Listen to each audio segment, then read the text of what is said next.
সাকিব মাশরাফি ভক্তদের জন্য আলোচনা রয়েছে। বাংলাদেশ ক্রিকেট বোর্ডের পরিবর্তন, বাংলাদেশ ক্রিকেট বোর্ড সভাপতি আমিনুল ইসলাম বুলবুল তিনি কতদিন আসলে ক্রিকেট বোর্ডের দায়িত্বে থাকবেন সেই সংক্রান্ত আলোচনা রয়েছে। 2027 বিশ্বকাপ এবং বাংলাদেশ ক্রিকেট বোর্ডের কর্মকাণ্ডে রাজনৈতিক দলমত যাই হোক না কেন, জাতীয় স্বার্থে মাশরাফি বিন মুর্তজাকে দেখা যেতে পারে সেরকম একটা সম্ভাবনা মনে হচ্ছে, উকি দিচ্ছে।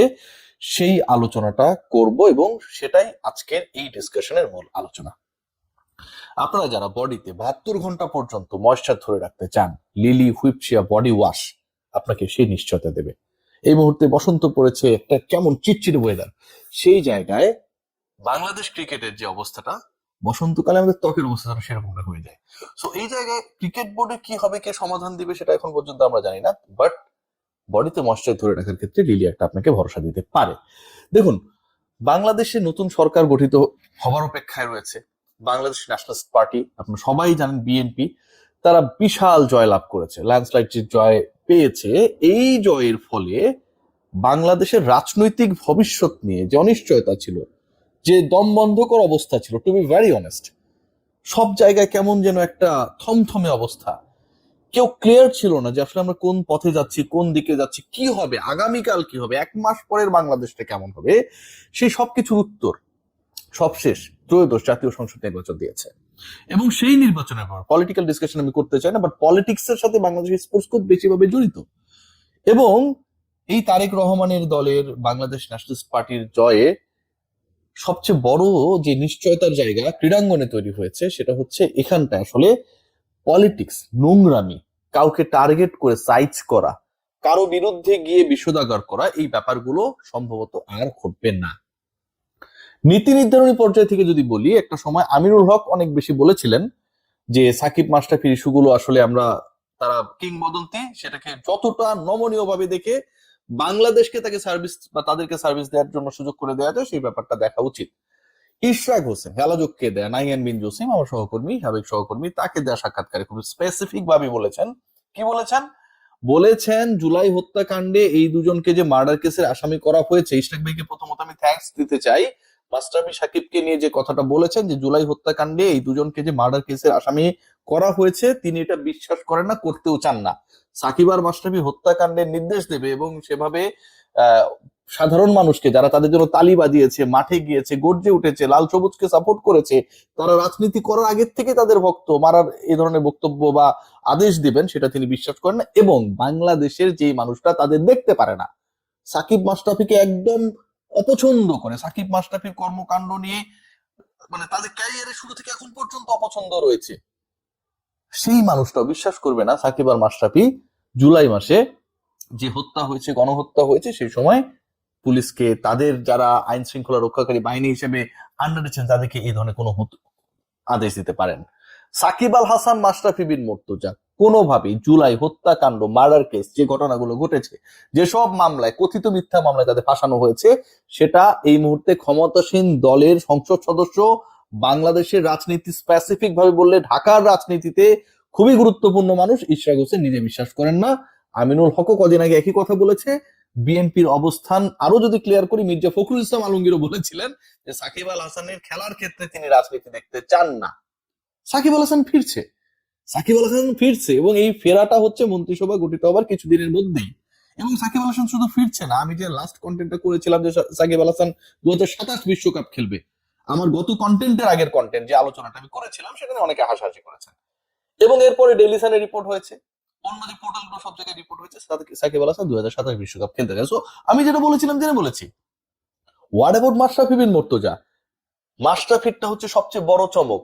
দেখুন, সাকিব আল হাসান যদি আওয়ামী লীগের সাবেক এমপি হবার পরে জাতীয় দলে আবারও ফিরতে পারেন, জাতীয় দলের হয়ে আবারও খেলতে পারেন, জাতীয় দলের হয়ে 27 বিশ্বকাপ যে কোনো ক্রিকেট টুর্নামেন্টের সর্বোচ্চ আসরে খেলার প্ল্যান সেট করতে পারেন, সাবেক এমপি হবার পরেও, তাহলে সাবেক এমপি হবার পরেও সাকিবের থেকে তুলনামূলক ভাবে আরো বেটার ইমেজের মাশরাফি বিন মুর্তজা কেন ভাই বাংলাদেশের ক্রিকেটের স্বার্থে কাজে লাগবেন না, বা তাকে লাগানো হবে না? ক্রিকেটের স্বার্থে যদি সাকিব আল হাসানকে আপনি কাজে লাগান, এবং সেটা বাংলাদেশ ন্যাশনালিস্ট পার্টি বিএনপি লাগাবে, এটা নিয়ে কোনো ডাউট নাই, কোনো ডাউট নাই। সাকিব আল হাসান যেই রাজনীতি করুক না কেন, তাহলে তারা সাকিবকে কাজে লাগাবে, জাতীয় দলের হয়ে খেলাবে, বাংলাদেশের প্রতিনিধিত্ব করাবে। মাশরাফিকে কাজে লাগাবে না? অবশ্যই লাগাবে। মাশরাফিকে কেন্দ্র করে, সাকিবকে কেন্দ্র করে ইশরাক হোসেনের সবশেষ যে স্টেটমেন্ট, এটা খুব ইন্ডিকেট করে এবং এটা যে উপরের চিন্তা ভাবনার প্রতিফলন ঘটায় যে সাকিব মাশরাফি বাংলাদেশের কিংবদন্তি, একজন সিটিং এমপি, সাবেক গভর্নমেন্টের এমপি সম্পর্কে যখন এই কথা বলে ইশরাক হোসেন যে সাকিব মাশরাফি বাংলাদেশের কিংবদন্তি, তাদের উপর যে মামলাগুলো হয়েছে সেগুলো তিনি বিশ্বাস করতে চান এগুলো মিথ্যা মামলা এবং এই মামলাগুলো তাদের ফাঁসানোর জন্য করা হয়েছে। তার গাট ফিলিং, তারা এই ধরনের কোনো কর্মকাণ্ডের সাথে, নির্দেশ দানের সাথে যুক্ত ছিলেন না। এর মানে এটা মাশরাফি বিন মুর্তজা, সাকিব আল হাসানকেও যেমন বাংলাদেশ গভর্নমেন্ট বাংলাদেশের সাথে কাজে লাগাবে, তার ক্যালিবারকে ইউজ করবে, মাশরাফি ক্ষেত্রেও সেটা করবে। এখন মাশরাফির রোলটা কি হতে পারে? মাশরাফি কি ক্রিকেট বোর্ডের পরিচালক হয়ে আসবেন, ক্রিকেট বোর্ডের নেতৃত্বে আসবেন, নাকি অন্য কোনো ভূমিকায়, এটা আমরা এখনো জানি না। তবে মাশরাফি বিন মুর্তজাকে নন পলিটিক্যালি, সাকিব আল হাসানকে যেমন নন পলিটিক্যালি, সাকিব আল হাসান কিন্তু বাংলাদেশে আসছেন পলিটিক্স করার জন্য না, সাকিব আল হাসান বাংলাদেশে আসছেন বাংলাদেশের হয়ে খেলার জন্য। আর মাশরাফি বিন মুর্তজা এখনো বাংলাদেশে বসবাস করছেন। মাশরাফি বিন মুর্তজা এবং সাকিব আল হাসানকে নন পলিটিক্যালি বাংলাদেশের সরকার যেভাবে অন্য ক্রিকেটারদের, অন্য বড় সংগঠকদেরকে ট্রিট করে, ঠিক ওই ওয়েতে ট্রিট করতে চায়, নন পলিটিক্যালি। তারা কে ছিলেন, কি করেছেন, কার আন্ডারে তারা কাজ করেছেন, এগুলো এই মুহূর্তে খুব বেশি গুরুত্বপূর্ণ নাই, ম্যাটেরিয়াল। গুরুত্বপূর্ণ হলো এই দুজন বাংলাদেশের অ্যাসেট, একজন মাঠে খেলবেন, আরেকজন ডিসিশন মেকিং এ বড় ভূমিকা রাখবেন। সো এটা যদি প্ল্যান হয়, আমার কাছে মনে হয় এটা বাহবা পাওয়ার মতো, এবং আজকে সেই ব্যাপারটা মোটামুটি ক্লিয়ার হয়ে গেছে। ওভারঅল লং ডিসকাশন যদি শর্ট করি, তাহলে যেটা দাঁড়াচ্ছে, মাশরাফি বিন মুর্তজা এবং সাকিব আল হাসান বাংলাদেশের ক্রিকেটে আবার নতুন করে রিলেভেন্ট হতে যাচ্ছেন।